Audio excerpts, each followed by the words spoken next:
And we will also implement additional tariffs on steel imports from all non-US countries containing steel melted and poured in China. When a superpower lights a protectionist fire, its closest neighbors are the first to get burned. In a move that redefines its place in the world economy, Canada has launched an aggressive tariff action targeting Chinese steel and aluminum. The catalyst for this entire crisis, however, was a unilateral decision made by the United States. Faced with the nightmare scenario of trade diversion caused by U.S. tariffs, the Canadian government scrambled to deploy a defensive shield to save its most vital industries from being swamped by cheap foreign metal. Is this a calculated act of self-preservation, or a fatal step into a trade war it cannot win? And has Canada built a defensive wall, or merely the walls of its own cage? The Section 232 meltdown. So, this whole chain of events kicked off with a legal weapon pulled from the dusty backrooms of American law. Section 232 of the Trade Expansion Act. The U.S. administration declared that the flood of foreign steel and aluminum was eroding its domestic industrial base to a point that it had become a threat to national security. The argument was that the U.S. was losing the ability to produce the essential materials needed for its own defense. With that, Washington unleashed a 25% tariff on steel and a 10% tariff on aluminum, which by 2025 would escalate to a punitive 50% on imports from nearly every country on Earth. But here's the crazy part. The world's highest trade court, the World Trade Organization, flatly rejected this logic. In a landmark ruling, a WTO panel found the U.S. tariffs were improper, stating they were not taken in time of war or other emergency. Washington's response was swift and honestly pretty brutal. The administration declared that the WTO has no authority to second-guess its national security decisions, effectively tearing up the ruling and appealing it into the void, a legal black hole created by America's own move to sabotage the WTO's appeals court. The thing is, while the U.S. talked about China, the policy's real-world impact was a catastrophic case of friendly fire. Because of pre-existing duties, direct Chinese steel imports into the U.S. were already minimal. Truth be told, the real collateral damage fell squarely on America's closest allies.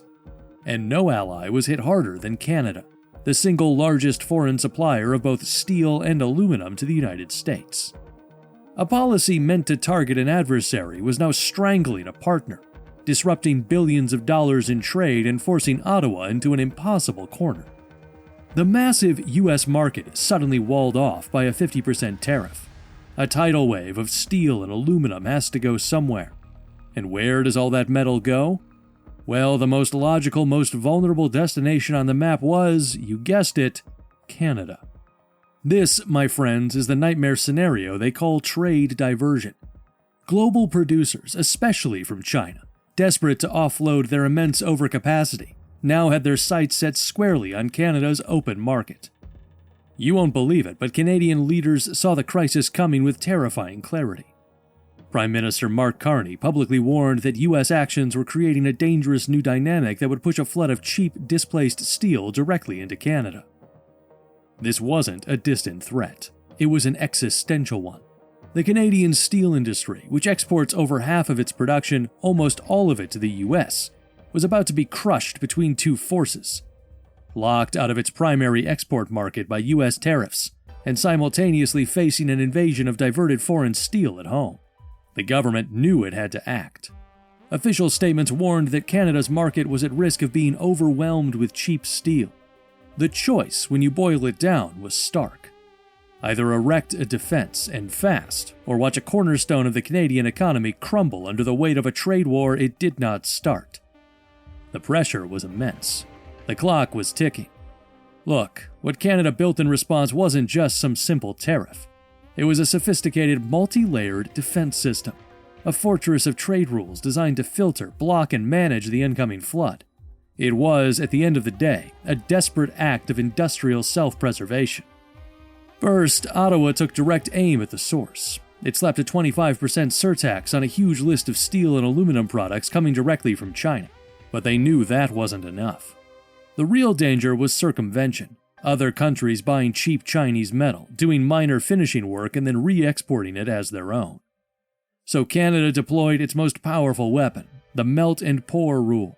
This is where it gets wild. Get this. The government announced a staggering 25% tariff on any steel imported from countries other than the US, if that steel was originally melted and poured in China. This rule traces the metal back to its birth, making it nearly impossible to disguise its origin. It was a direct shot at the global shell game of transshipment. And if that wasn't enough, Canada rolled out a complex tariff rate quota system. This system acts like a valve. For countries with a free trade deal with Canada, their normal import volumes were allowed tariff-free. But for countries like China and Turkey, the quota was slashed in half. Anything imported above that sharply reduced limit would be hit with the massive 50% surtax. It was a clear signal. Allies get a pass, others will be punished. But the real kicker, the part that tells you everything you need to know, is this. The United States was explicitly exempted from all of it. American steel? It could flow freely. This wasn't a trade war against Washington. It was a desperate attempt to protect the deeply integrated North American market from the chaos Washington had unleashed. It was a message. We will defend ourselves, but we will do it by aligning with you against the rest of the world. The price of protection. The fallout from this tariff war has been brutal, creating economic casualties across 3 nations. In Canada, the pain was immediate. The auto sector, the powerhouse of the Ontario economy, was described as ground zero for the disruption. With parts crossing the border multiple times, the tariffs became a tax at every step, threatening jobs and assembly lines. The construction industry was hit with soaring costs for essential materials like structural beams, driving up project budgets and making housing even less affordable. But the most insidious damage was the investment chill. The sheer uncertainty paralyzed business decisions, scaring off the long-term capital investment needed for Canada to grow. So what's the real-world damage from this economic war? Let's look at the body count because the numbers don't lie. First, consider the heart of Canadian industry: steel. We're talking about 25,000 workers and a $4.2 billion engine for the economy. Since Washington dropped the hammer with its tariffs in March 2025, Canadian steel production has cratered by a staggering 30%. And where did that pain hit hardest? The American market. Get this, 90% of Canada's $8.5 billion in steel exports used to go south. Now, walled off by that punitive 50% US tariff, the market has utterly collapsed. The price tag for that collapse? A brutal 5,000 Canadian jobs gone. Meanwhile, China's counterpunch wasn't aimed at steel. No, Beijing went for the jugular. They slammed a 100% tariff on Canadian canola, a $2.7 billion industry. By March 2025, shipments had plummeted by 40%, leaving 2/3 of Canada's entire canola market teetering on the brink. The pain wasn't just in factories and farms. It hit home, literally. The cost of steel for construction skyrocketed by 15%, pouring gasoline on Canada's already raging housing affordability crisis by adding $1.2 billion to project budgets. And remember that flood of diverted steel? It's real. A 2025 OECD report confirmed Canada's nightmare.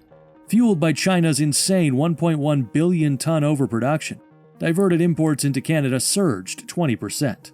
The alarm bells were screaming.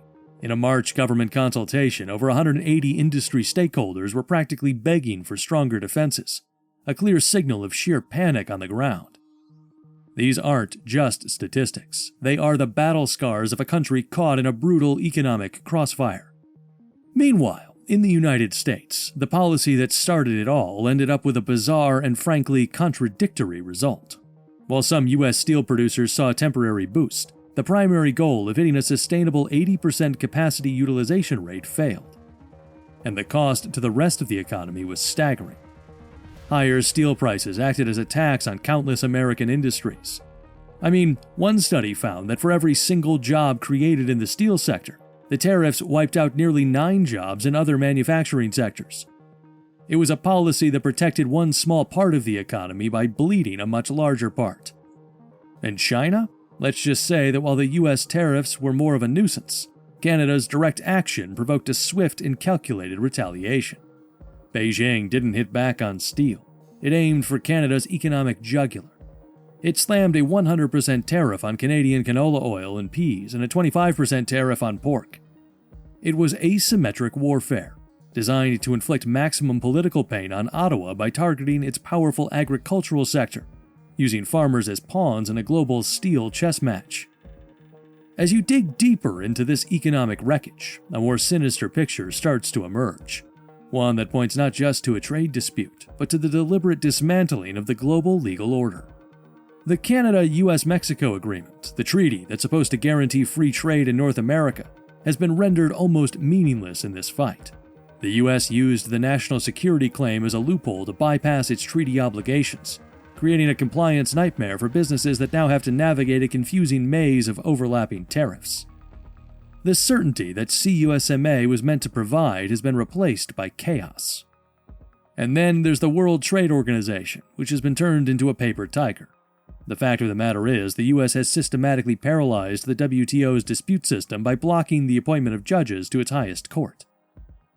So, when WTO panels ruled against the US tariffs, the US simply appealed the case to a court that no longer exists. It's a cynical move that, for all intents and purposes, grants it complete legal impunity. But here's the thing. This creates a terrifying trap for Canada. Unlike the US, Canada still abides by the rules. It's part of an alternative dispute system with China and others. This means Canada could be found guilty and face authorized retaliation for its defensive tariffs, while the United States, the country that started the entire conflict, remains completely immune to legal consequences. It's a lopsided justice system that leaves Canada completely exposed and strategically cornered. The dawn of a new trade era. While the world holds its breath for a resolution that may never come, the devastating geopolitical reality of the conflict is already taking shape. The ultimate price of this battle is trust.